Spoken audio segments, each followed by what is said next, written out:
গত 5 বছরে সংসদ সদস্যদের চেয়ে বেশি সম্পদ অর্জন করেছেন উপজেলা পরিষদের জনপ্রতিনিধিরা। উপজেলা নির্বাচনে প্রার্থীদের হলফনামা বিশ্লেষণ করে এ তথ্য জানিয়েছে ট্রান্সপারেন্সি ইন্টারন্যাশনাল বাংলাদেশ টিআইবি। দর্শক, আমন্ত্রণ জানাচ্ছি এটিএন নিউজের নিয়মিত আয়োজন আমাদের কথা অনুষ্ঠানটির মাধ্যমে দেশ বিদেশের নানা আলোচিত বিষয়ের উপর সাধারণ মানুষের মতামত তুলে ধরা হয়। আমাদের কথার আজকের পর্বের বিষয়, সম্পদ অর্জনে এমপিদের পেছনে ফেলেছেন উপজেলায় নির্বাচিতরা। দর্শক, আপনাদের সঙ্গে আছি আমি মনিরুজ্জামান। এ বিষয়ে সাধারণ মানুষের মতামত তুলে ধরব। তার আগে দেখে নেব একটি প্রতিবেদন। প্রথম ধাপে ১৫০ উপজেলায় ভোট বুধবার। এর মধ্যে ১৪৪টি উপজেলার চেয়ারম্যান ও ভাইস চেয়ারম্যান পদে ১৬০৬ জন প্রার্থীর হলফনামার তথ্য বিশ্লেষণ করেছে টিআইবি।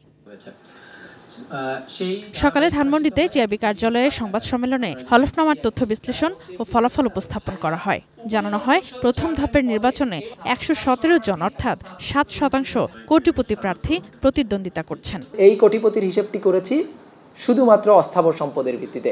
এই অস্থাবর সম্পদের ভিতরে কি কি আছে?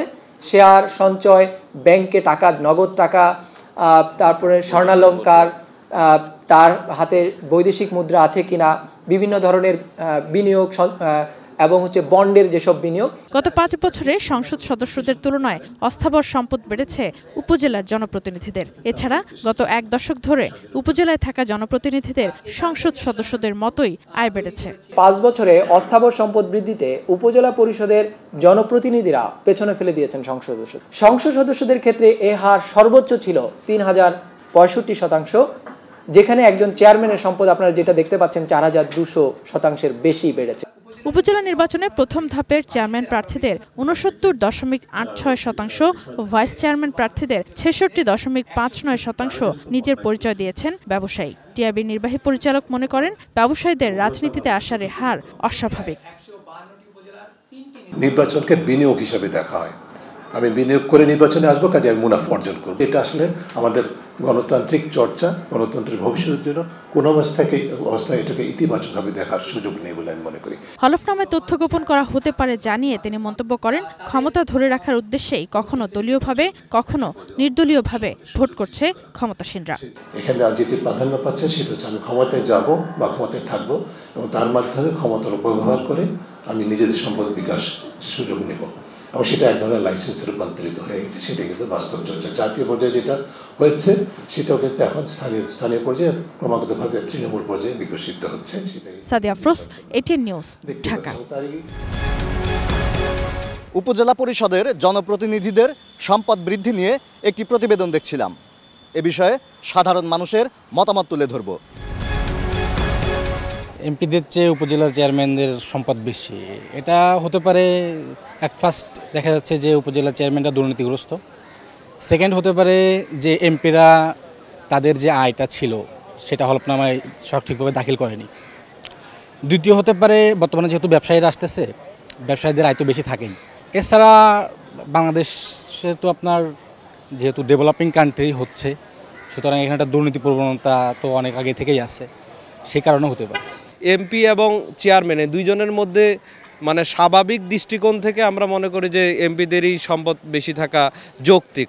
এখন সেক্ষেত্রে অনেক সময় হয় যে এমপিরা হলফনামায় কম সম্পদ দেখায়, বা অনেক এমপি আছে তারা জনপ্রতিনিধিমূলক কর্মকাণ্ডে নিজেকে বেশি সম্পৃক্ত করে রাখে এবং যতটুকু অনুদান পায় তার সবটাই মানে জনগণকে দেওয়ার জন্য মানে সচেষ্ট থাকে। কিন্তু সেক্ষেত্রে দেখা যায় যে আপনার উপজেলা চেয়ারম্যান যারা আছে তারা হয়তো পূর্ব থেকেই ধনী থাকতে পারে, ব্যবসায়ী শ্রেণী থাকতে পারে। সম্পদ যদি বৈধ হয় তাহলে সেটাই আপনার যুক্তিসঙ্গত হবে। এখন যদি বৈধ না হয় তাহলে সেটা বেশি হলেও যেমন অযৌক্তিক, কম হলেও অযৌক্তিক। বিজনেসম্যানরা পলিটিক্সে আসতেছে এখন, এই কারণে যেটা হয়, বিজনেসম্যানরা তো আগে থেকে সম্পদশালী, তো এই জন্য হচ্ছে গিয়ে আমরা দেখতে পাই তাদের সম্পদের পরিমাণটা বেশি হয়। আর সেকেন্ড যে বিষয়টা, যে কেন হচ্ছে গিয়ে আপনার এমপি এর সম্পদটা কম হয়, রাইট? তো এক্ষেত্রে একটা বিষয় হচ্ছে কি আপনার ট্যাক্স অ্যাভয়েডেন্স, আর একটা হচ্ছে ট্যাক্স ইভেশন। অ্যাভয়েডেন্স হচ্ছে আপনি ট্যাক্সের ফাঁক ফোকর জেনে আপনি সেটা ফাঁকি দিচ্ছেন, বাট ইভেশন হচ্ছে কি আপনি না মেনে আপনি হচ্ছে কি ইচ্ছে করে সম্পদ কম দেখাচ্ছেন। তো এটা হচ্ছে পুরো ইলিগেল। যে অনেকে কর ফাঁকি কিংবা বিভিন্ন কারণে তাদের সম্পদের পরিমাণটা গোপন করেন, এটা তো আমরা বিভিন্ন পত্রপত্রিকায় দেখতেও পারি যে সম্পদের পরিমাণ অনেক বেশি কিন্তু সেটা হচ্ছে তারা গোপন করে অনেক কম পরিমাণ সম্পদ দিয়েছেন। তো এটা তো আমাদের কাছে যৌক্তিক কখনোই মনে হবে না, কারণ যারা উপজেলা পর্যায়ে আছেন তারা তো এমপিদের থেকে অবশ্যই তাদের সম্পদের পরিমাণ কম হবে, এবং আমরা তো জানি যে একটা এমপি নির্বাচন বা হলো উপজেলা পরিষদ নির্বাচন দুইটার মধ্যে তো অনেক পার্থক্য আছে। যারা এমপি তাদের তো অনেক বেশি টাকা পয়সার প্রয়োজন হয়। সো এই দিক থেকে মনে হয় যে এমপিরা তথ্য গোপন করে অধিকাংশই, আমার মতে আর কি, যেটা ব্যতিক্রম তো অবশ্যই আছে।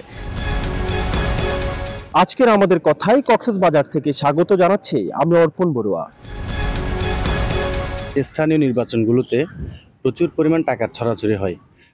একজন প্রার্থী তার নির্বাচনে জেতার জন্য ভোটারদের কাছে ভোট না চেয়ে উনি সরাসরি টাকার বিনিময়ে ভোটগুলো কেনার চেষ্টা করেন।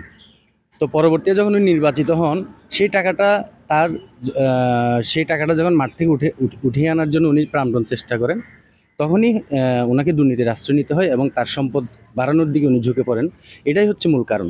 একজন মেম্বারের আপনার সম্মানী কত, উপজেলার ভাইস চেয়ারম্যানের সম্মানী কত, চেয়ারম্যানের সম্মানী কত আমরা সবাই জানি, কিন্তু এটাকে সামনে রেখে যে একটা ব্যবস্থাপনা বর্তমান প্রচলিত হয়ে গেছে, প্রার্থীরা মনে করতেছে আমরা যদি নির্বাচিত হয়ে আসতে পারি তাহলে আমাদের যে কাজকর্ম নির্বাচনের শুরু থেকে শেষ পর্যন্ত যে আমরা পয়সাগুলো ব্যয় করেছি এর চেয়ে আরও কিছু বেশি পয়সা আমরা অর্জন করব, এই মনোবৃত্তি সবার আছে বলেই আপনার নির্বাচনের আগে আপনার একজন ইউপি মেম্বার, একজন চেয়ারম্যান বা চেয়ারম্যান লক্ষ লক্ষ টাকা খরচ করে যাচ্ছে।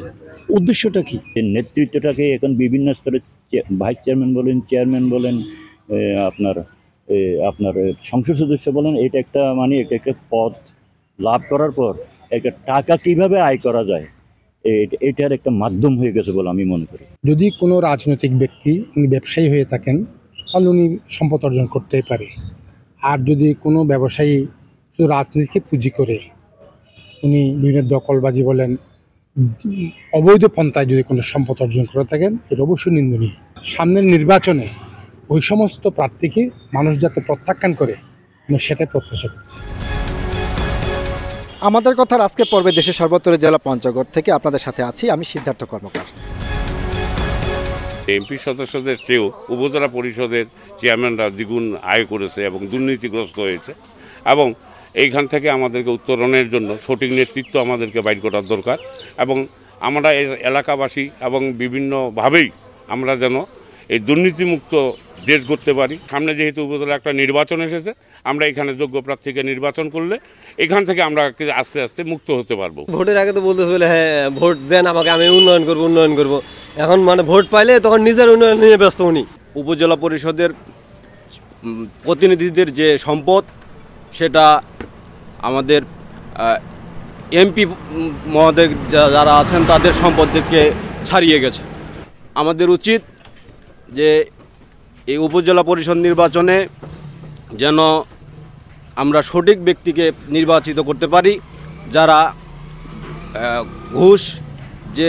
ঘুষের কারণে বা দুর্নীতির কারণে আঙ্গুল ফুলে কলাগাছ হচ্ছে তাদেরকে না ভোট দেওয়ার জন্য আমরা যোগ্য প্রার্থীকে যেন ভোট দিই। সবাই তো ভোটের আগে বলে সৎযোগ্য প্রার্থী, এখানে সৎযোগ্য সবাই সৎ, তাইলে সৎ লোকের এত দৌড়ঝাঁপ করার তো কিছুই নেই। দেশের উন্নয়নে তো দুর্নীতি পুরা মাত্রায় বাধা। আমাদের কথার আজকের পর্ব এখানেই শেষ করছি। আগামী পর্বে নতুন কোনো বিষয় নিয়ে নতুন কোনো জায়গা থেকে যুক্ত হব। ততক্ষণ পর্যন্ত ভালো থাকুন, সুস্থ থাকুন, এটিএন নিউজের পর্দায় চোখ রাখুন।